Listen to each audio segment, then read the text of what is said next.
Raríssimas, raríssimos e raríssimas, bom dia. René de Paula Júnior falando aqui no Radinho de Pilha, 29 de janeiro de 2026, quinta-feira, e eu confesso que um pouco emocionado, até adiei um pouco aqui o início da gravação para eu conseguir me recompor um pouco mais, porque eu ouvi hoje cedo uma voz que eu não ouvia faz tempo. Uma voz que eu estava sentindo saudade bastante, que é a voz de Melvin Bragg. Melvin Bragg é o apresentador de um programa chamado In Our Time. É um programa de rádio, inicialmente na BBC, que se transformou em podcast. Esse programa entrou no ar em 98, ou seja, são 27 anos, ou seja, mais velho que o meu próprio podcast, o Roda e Avisa, que é de 2003. Mas esse programa, eu não lembro exatamente quando eu comecei a seguir, é um programa semanal e eu ouvi religiosamente praticamente todos os episódios, era toda quinta-feira e assim que saía eu ia ouvir com muita alegria. Por quê? Porque o programa, agora de manhã eu estava ouvindo o Melvin Bragg meio que passando o bastão, porque ele já está bastante idoso, né? Ele já tem uma carreira gigante na BBC, na comunicação britânica, e ele está passando o bastão para um outro apresentador, e essa conversa foi justamente isso, ele fazendo, sei lá, um balanço, olhando para trás, né? Tentando, inclusive, definir para o sucessor qual era o espírito, né? Qual era o princípio, qual era o protocolo do programa, e tentando, eventualmente, não sei, tentar compreender por que fez sucesso, por que de repente durou tanto tempo, por que mesmo audiências mais jovens também acompanhavam, e eu achei, foi especialmente tocante. Eu estava adiando um pouco para ouvir, eu falei, cara, isso vai doer um pouquinho, porque são tantos anos acompanhando já o In Our Time, que dói, dói. Mas é como imaginar que o David Attenborough, que é outra figura divulgadora de ciência extraordinária, que ele já está ficando muito velhinho, logo logo ele provavelmente está fora de combate, logo logo ele talvez morra, talvez não, certamente morra, e isso dói porque foram figuras que serviram como um farol, né, que nortearam, que abriram caminhos, né, que foram capitães aí de jornadas por mares nunca antes navegados por mim, sobretudo, né, que tem uma educação bastante, como hei de dizer, incompleta. Aliás, o próprio Melvin Bragg coloca isso de maneira bastante humilde, que ele falou, olha, eu acho que eu consegui tocar esse programa por tanto tempo porque eu, como todo mundo, também tive uma educação incompleta.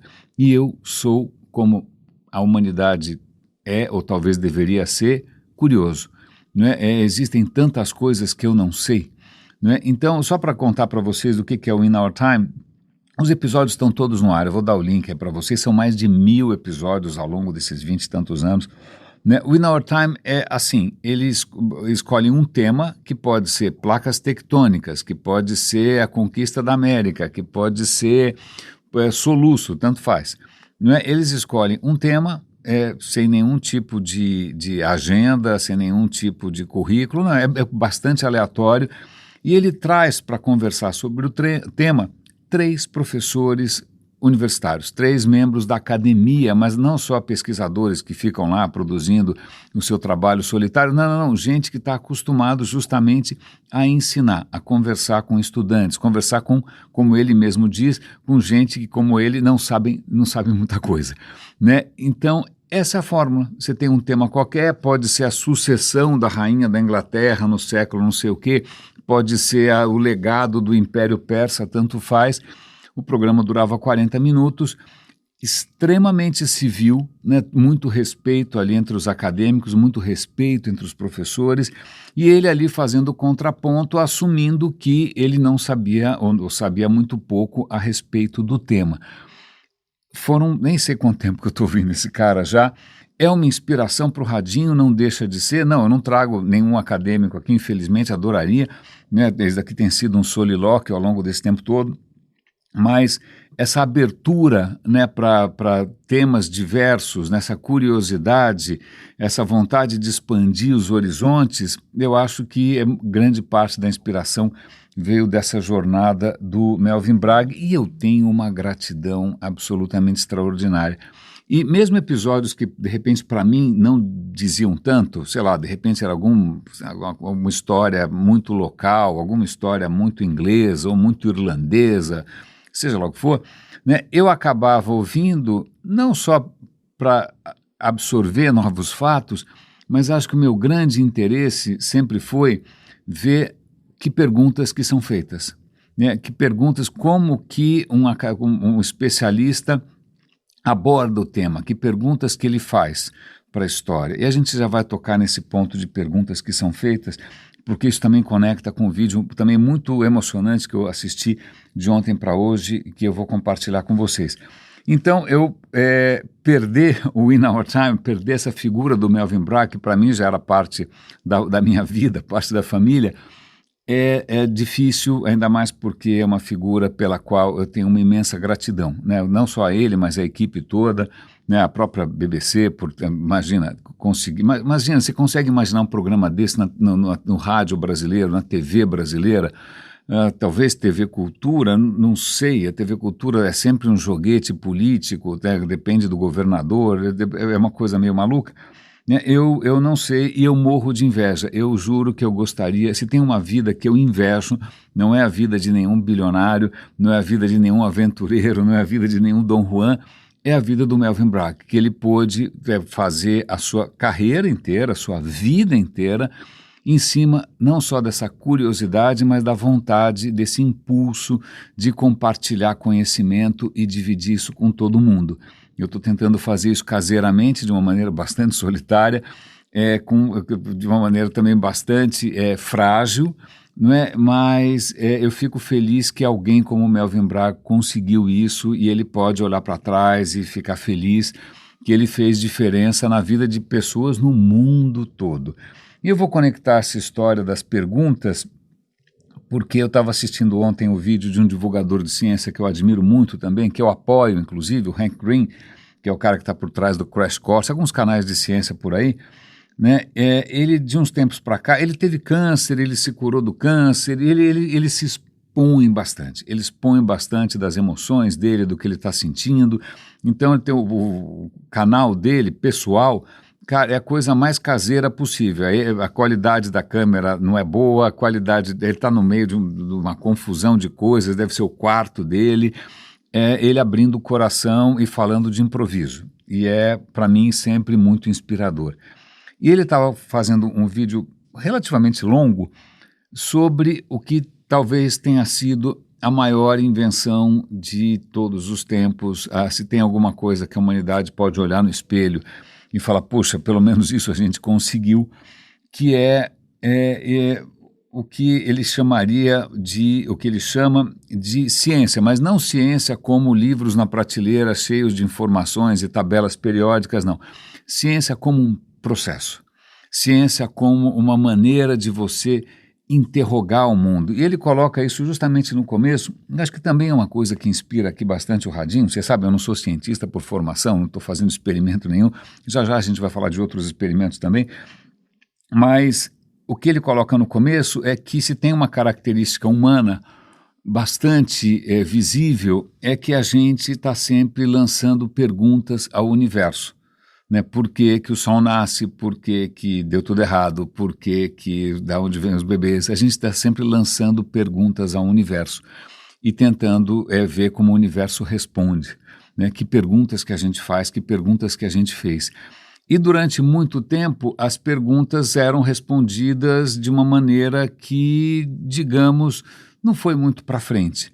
Você pode responder de uma maneira mágica, você pode responder de uma maneira canônica, a gente vai falar de cânone mais para frente, né? Você pode responder de uma maneira que está construindo um corpo de conhecimento de sacerdotes ou de algum tipo de profeta ou algum tipo de vidente.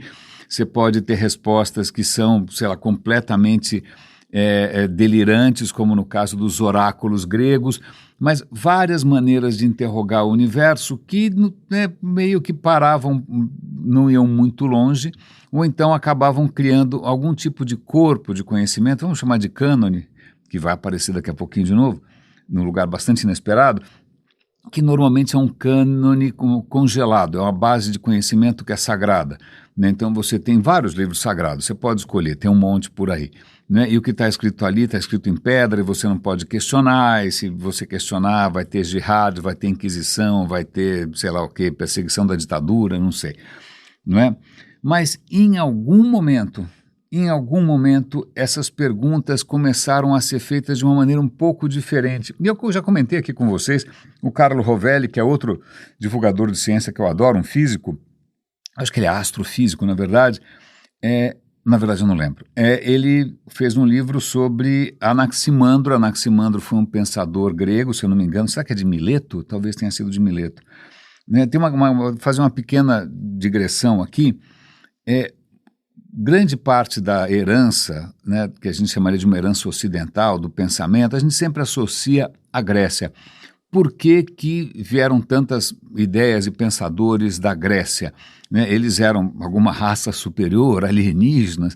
Não é nada disso. Acho que uma coisa que ajuda a explicar é que, na verdade, não havia a Grécia. Não havia um país, não havia um governo central. Haviam várias cidades que falavam grego, né? E os gregos, sobretudo por causa da região que eles viviam, que não era uma região lá muito fértil, não era uma região muito fácil, a hora que uma cidade começa a crescer demais, não tem como sustentar, então é muito comum que os caras saiam de lá e fundem uma outra cidade em algum lugar na costa do Mediterrâneo. Então, Mileto, onde fica Mileto? Hoje eu nem sei, deve ser na costa da Turquia. Então, várias cidadezinhas foram pipocando, né, uma coisa meio empreendedora dos gregos, não necessariamente, talvez movidos pela necessidade, a gente já vai falar um pouco de necessidade daqui a pouco também. Os caras foram pipocando, e aí tem uma coisa que parece ser característica da cultura dessa época, é uma certa competitividade, né? Uma cidade, de repente, quer ser mais do que a outra, ou exibir mais coisas do que a outra, e isso acaba promovendo um ambiente muito propício a ideias que são, sei lá, originais, ou formas diferentes de fazer, porque você não tem um controle central, você não tem um imperador, você não tem um Estado, você não tem um Papa, você não tem uma igreja, você não tem um ayatollah, você não tem um livro sagrado. Não, cara, tudo pode acontecer, né? E, eles competindo entre si, e o debate, e a conversa. Então, Anaximandro teria sido uma figura-chave, segundo Carlo Rovelli, porque, já a gente volta para o Henry Green, eu juro, porque Tales de Mileto, que era, o mentor dele, outro pensador também, ele tinha lá umas teorias sobre o universo, ou seja, ele estava lançando perguntas sobre o universo e imaginando algumas respostas possíveis, né? O Anaximandro simplesmente fala assim, eu acho que eu tenho uma teoria melhor, eu vou questionar a sua, né? Vamos ver aqui qual teoria funciona melhor. Isso é inédito, isso num mundo teocrático, num mundo aristocrático, num mundo, autocrático, né, numa tirania, você não questiona. Né? Se você tem um déspota ou alguém que é a fonte da autoridade ou a fonte da sabedoria, cara, engole, né?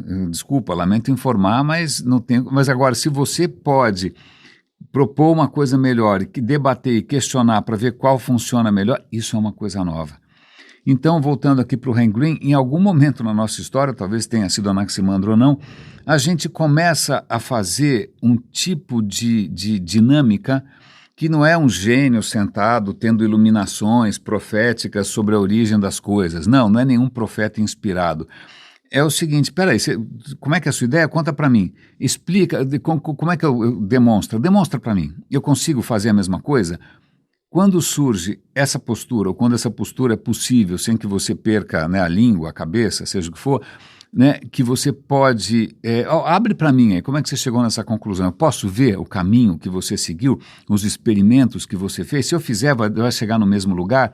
Quando isso se torna possível, aí realmente o conhecimento humano cresce como se fosse uma primavera, porque a gente está descobrindo uma maneira de sair da opinião, ou de sair da questão da autoridade, e, de novo, de validar as coisas de uma maneira que não seja pessoal demais, que não tenha a ver com o seu próprio viés, com o seu próprio desejo, né? Eu acho que é comum a qualquer pensador, cientista, que você tenha um carinho pela sua ideia, né? E você vai querer que ela prevaleça, mas se a ideia for ruim, meu caro, lamento informar, né, bota aí na mesa, vamos ver como é que você fez isso, vamos ver se todo mundo consegue fazer, se a gente não consegue chegar a uma ideia melhor. É um processo que não é natural, porque isso mexe com coisas muito profundas da natureza humana, mas digamos que foi um avanço, uma aventura que trouxe a gente até aqui. Aqui eu não digo, mas talvez até um pouco atrás, porque infelizmente a gente está mergulhando na obscuridade, não é? A gente está voltando a se seduzir pelo pensamento mágico, pela autoridade, está desconfiando da ciência, e isso... eu não consigo parar de pensar que isso é um dos efeitos colaterais do que parecia a melhor invenção de todos os tempos, que era a web, que era a internet, que parecia uma maneira distribuída de gerar conhecimento, de compartilhar conhecimento, de construir conhecimento juntos, parecia realmente que ia ser, né, uma nova era sensacional de verdade, transparência, e na verdade não.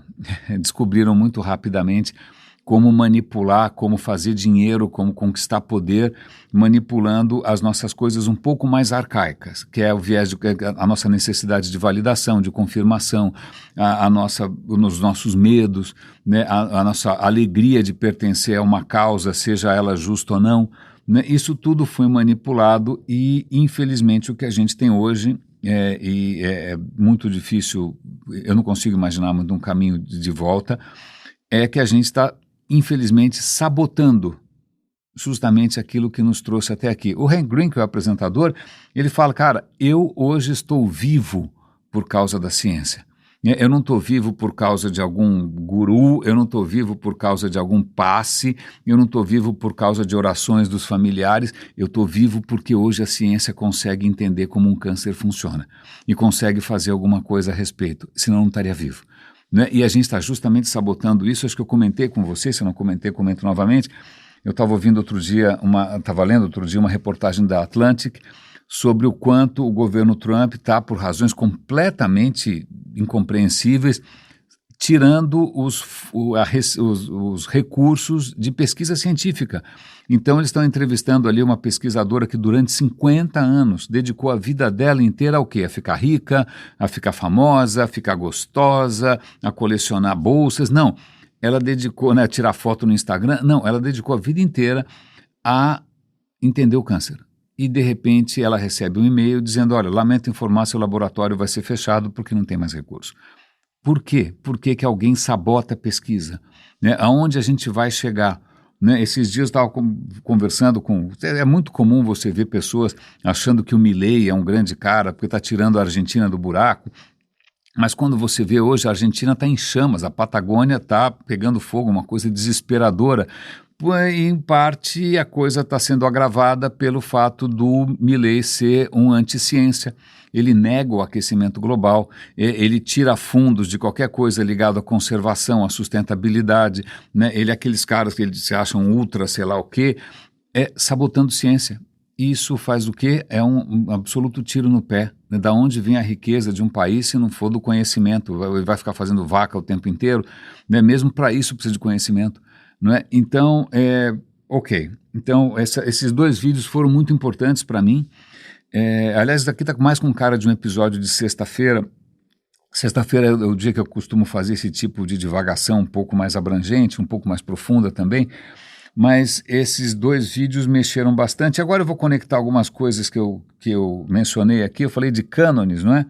A gente estava falando ontem de um tema que para mim também é muito perturbador, é difícil de digerir, que são essas narrativas nacionalistas, que são essas coisas identitárias, que isso realmente as pessoas adoram pertencer a alguma coisa, a ter um rótulo, a ter uma bandeira, isso dá um sentido, não é? Porque afinal ninguém gosta de estar isolado, sozinho e, sei lá, né, na cauda longa como o Radinho está, por exemplo, mas você fazer parte de alguma guerra santa, tal, essas coisas infelizmente funcionam.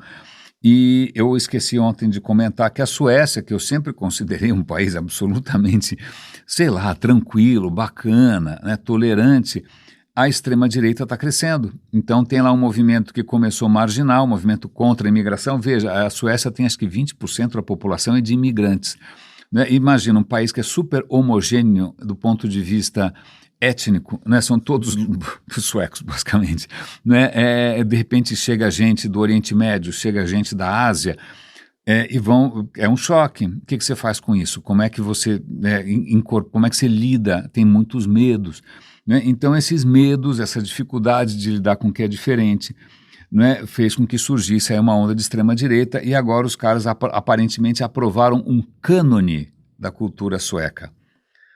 Porque, veja, os caras estão se sentindo ameaçados, né, não sei exatamente o que faz parte do cânone da coisa sueca, deve ser sauna, não sei, talvez algum tipo estranho de queijo, não sei, mas fizeram lá um cânone, olha, a cultura sueca é isso, e fizeram lá artistas, músicos, literatura, pensadores, para tentar congelar o que é a essência da suedicidade, ou seja, o que for, suequidade, suecidade, tanto faz. E é muito curioso porque esse cânone, ele para em 1975. Então, o grupo ABBA, para tristeza de muitos, infelizmente não é considerado um tesouro nacional, não faz parte do cânone. E por que eles escolheram 75? Porque isso foi antes da entrada dos imigrantes. Então o que eles estão tentando fazer é ali uma arca de Noé da pureza sueca, o que é muito decepcionante para mim, mas que fala muito sobre essa coisa irresistível da natureza humana de tentar imaginar que as coisas são, que as coisas têm uma essência, que as coisas possam ser imutáveis, não é? E tem já que eu estou falando aqui de cânones, e eu acho que eu falei ontem bastante também, acho que de Alemanha provavelmente, né, desses mitos nacionais, da questão que acaba levando ao nazismo, todas essas falácias que as pessoas abraçam sem pensar enquanto tudo aquilo é absurdo. Mas eu me lembro de ter visto, eu não sei se eu consigo localizar o link, né? Os links estão sempre aqui na descrição, estão no radinhodepilha.com, a gente tem um grupo, não é nem um grupo, pelo amor de Deus, é um canal no WhatsApp, um canal no Telegram, só para eu divulgar as novidades. Então, se de repente, sei lá, eu parei de gravar ou alguma coisa não está funcionando, procurem algum desses canais para ver se tem alguma explicação por quê. Eu já percebi que o radinho no Spotify parou de funcionar em novembro, né? E muita gente achou que eu tivesse morrido, ou achou que eu tivesse parado. Eu já continuo, já fiz dezenas de episódios desde então, mas é que as pessoas de repente elas não se tocaram que existem outros canais para ver o que está acontecendo, né? Mas provavelmente é porque eu não faço falta nenhuma, né? Mas voltando, Alemanha, certo? Eu tinha visto uma vez um vídeo que se perguntava por que em muitos filmes sobre o nazismo os vilões têm cicatrizes na cara, no rosto, tem o rosto cortado. Por quê? Só para dar um toque mais perverso, diabólico? E eu lembro que naquele momento ele explicou ali que era uma tradição. Isso ficou no fundo da minha cabeça. Ontem à noite eu falei, bom, antes de dormir eu vou parar de ficar vendo o celular, eu vou pegar um livro, né, e vou ler um livro, o livro pelo menos não vai ficar mexendo com a minha adrenalina ou com a minha dopamina desnecessariamente. Pois bem, então eu fui ler um autor que eu admiro imensamente, eu adoro, é um dos meus autores favoritos, que é o Mark Twain, é um autor americano. Esse livro se chama A Tramp Abroad, são relatos dele, não é ficção, são relatos dele de viagem, e no capítulo que eu estava lendo, ele está na Alemanha. Eu não lembro que cidade que é, se é Heidelberg. Se for Heidelberg, eu conhecia uma cidade pequenininha, que tem uma universidade, tá bacana. Pois bem, e aí eu estou lendo ali o Mark, e aí ele foi convidado para assistir duelos. E aí isso acaba se conectando àquele vídeo sobre as cicatrizes, e eu vou tentar explicar para você do que se trata. O que o Mark Twain ele falou páginas e páginas ali, eu estava aí que meu sono realmente foi comprometido, porque eu não estava preparado para uma coisa tão estapafúrdia. Mas o que acontece, aliás, para facilitar essa coisa toda, eu conversei com o ChatGPT a respeito, eu vou dar o link para vocês. Aí você pelo menos tem um resumo ali da história do que é isso. Isso se chama Mensur. O que quer dizer Mensur? Mensur quer dizer medida em alemão, né? Uma mensuração. Mensur. O que é isso? O que é mensur? Mensur, na prática, que foi o que o Mark Twain descobriu, é o seguinte: os estudantes da universidade, eles se reúnem toda semana, 2 vezes por semana, sei lá, num galpão, e nesse galpão eles organizam ali duelos. Mas duelo por quê? Alguém brigou com alguém? Alguém corneou alguém? Não. Tem um campeonato, vai ter o campeão no final? Não. São duelos com regras bastante claras, não é? E que é só isso, né? Não tem nada, são só duelos e os caras assistem. Como é que são esses duelos? São duelos com espada de verdade, espadas que são afiadas naquele momento por um cara que está ali justamente afiando as espadas, ou seja, são navalhas, não é? Então, o duelo é assim, cada oponente que vem de os estudantes, como sempre, né, participam de grupos por cores, tem o chapeuzinho azul, chapeuzinho vermelho, chapeuzinho branco, sei lá eu, né, cada um faz parte de uma comunidade diferente, né, então um representante ali é eleito para ser o cara que vai duelar, não é? E aí eles botam um monte de proteções no cara, nos braços, no torso, né, eles enrolam com pano para o cara não se ferir, eles colocam um tipo de um óculos de mergulho para proteger os olhos, mas o rosto está descoberto, o rosto está desprotegido, certo? Então imagina, o cara está lá parecendo um boneco Michelin, todo protegido, no tronco, nas pernas, mal consegue se mexer, não é? Mas aí eles estão só com aquele óculos protegendo, aí eles ficam a uma distância regulamentar, daí que vem a mensura, a mensuração. Eles não podem recuar dessa distância em nenhum momento, eles podem avançar, mas se eles avançarem, eles não podem recuar, porque recuar é covardia, isso não vale. Então, no que consiste o duelo? Eles começam a duelar loucamente, sem poder recuar, com as espadas, esgrimando que nem uns loucos, e se machucam. É lógico que eles se machucam, o rosto está exposto, então em algum momento rasga o nariz, em algum momento rasga o lábio, em algum momento rasga a orelha, aí para. Tem um cirurgião de plantão que vai fazer o quê? Interromper a luta? Só se o cara estiver morrendo, ou se for uma ferida realmente que pode ser incapacitante, né? Senão o cara vai a sangue frio, sem anestesia, sem nada, ele vai remendar, ele vai, sei lá, costurar, botar um curativo e o cara volta para o combate porque deve durar 15 minutos, não é? Veja, é uma coisa completamente insana. Durante 15 minutos esses caras ficam se mutilando e a regra, que é a coisa mais prussiana, mais germânica possível, é que não podem dar nenhuma demonstração de dor. Não podem gemer, não podem fazer cara feia, não podem recuar, não podem desviar do golpe, não é? E aí, quando acaba, de vez em quando um ou outro morre, a espada quebra, sai um negócio voando, etc e tal, é sangue para tudo quanto é lado, com grandes interrupções aqui e ali para o cirurgião remendar o infeliz, não é? Acabou, alguém ali venceu ou não venceu, tanto faz, mais um, mais dois, mais 3, 4, 5 duelos por noite, é sangue para tudo quanto é lado. Desculpa se eu estou aqui estragando o seu almoço, o seu café da manhã, mas isso era uma tradição nas universidades alemãs. E o que acontece é que você imagina, um monte de gente, os estudantes, que afinal eram elite, as universidades eram essencialmente masculinas, o cara vai ficar com cicatrizes na cara, e aquilo para ele era um motivo de orgulho, né? Quem era macho de verdade, quem era um alemão, né? Aqueles que realmente não passam recibo, ele tem uma cicatriz na cara. Dizem que Hitler, que não tinha uma origem aristocrática, era um pobre diabo, né? Ele tinha inveja, rancor, ressentimento desses alunos ricos de universidade, ele detestava essa história do Mensur, mas não porque ele achava estúpido, não porque ele achava cruel, mas porque era para ele uma coisa aristocrática que ele era contra. Mas veja, vou repetir. Isso durante séculos, isso não é uma coisa que durou 5 minutos, não foi uma moda do Instagram.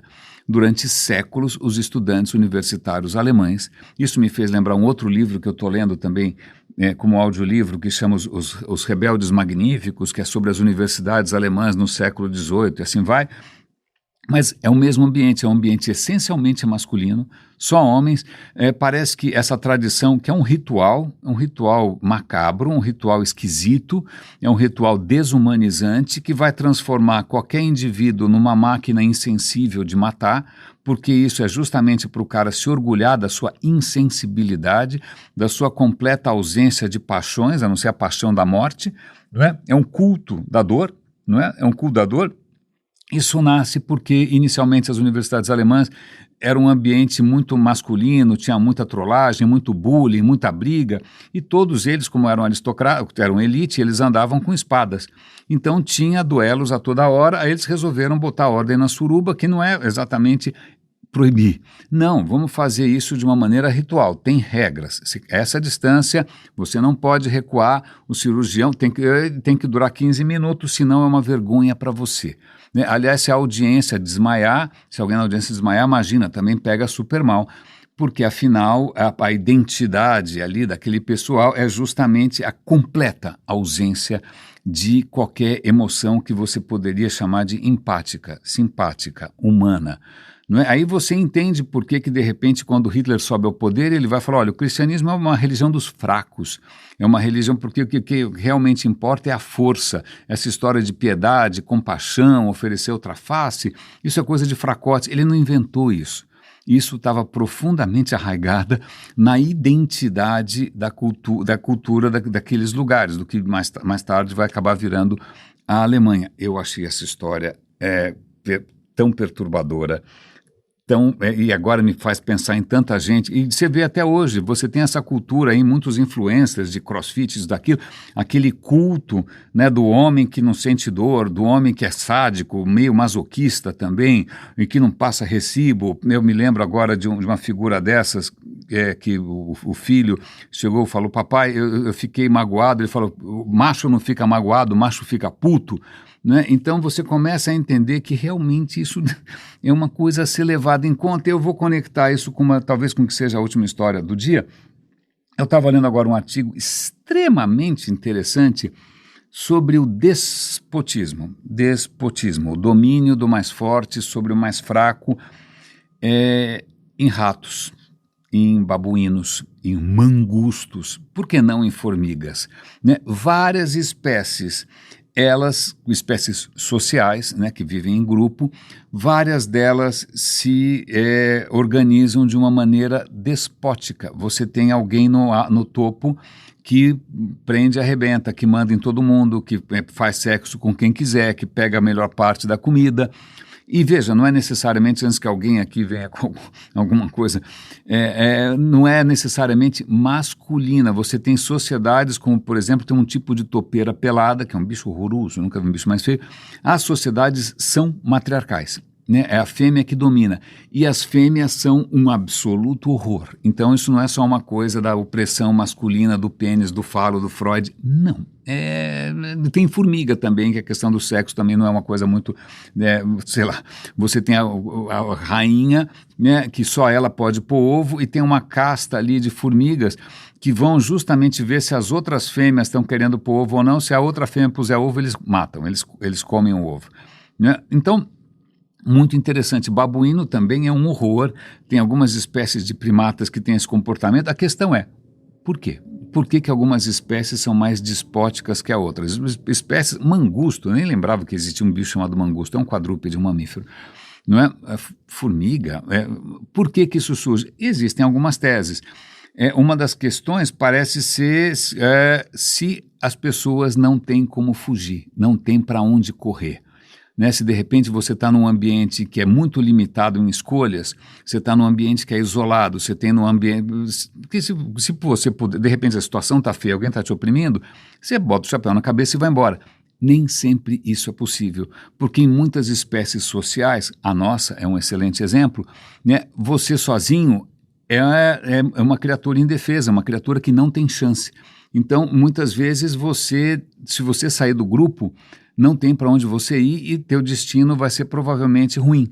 não é? Então, veja, em primeiro lugar, não ter para onde ir, o que provavelmente deve estar fazendo vocês pensarem em muitas situações de vida, de trabalho, de corporação, de relação, né, etc. e tal, né, de sociedade, de desigualdade. Você não tem para onde ir, não é? E de repente você vai ter indivíduos ali com um comportamento mais autoritário, eles vão abusar e vão fazer a vida de todo mundo um inferno, mas você não tem alternativa, não é? E isso não é obrigatório, nem todas as espécies são assim, né? Nem todas as espécies montam esse esquema super estressante para todo mundo, tem a ver talvez com a abundância de recursos, com a geografia, né? Ok?